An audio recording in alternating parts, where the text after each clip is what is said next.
NCP বলছে যে এটা মীমাংসিত বিষয়, এটা নিয়ে আবার কেন বাড়াবাড়ি? এনসিপি কে জিজ্ঞেস করেন।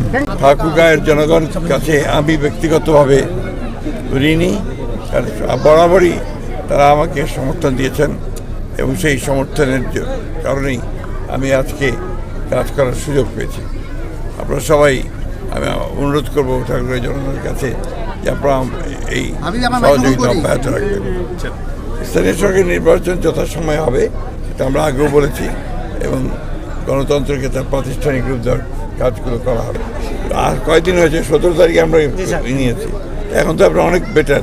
পর্যন্ত যেটা আমাদের হোম মিনিস্টার সাহেব, স্বরাষ্ট্রমন্ত্রী যেটা বলেছেন সেটাই হবে, এবং যেহেতু তদন্ত হচ্ছে দরকার যদি প্রয়োজন হয় তদন্ত হবে। এখন তো এটা মূলত তো আপনার আদালতে আছে।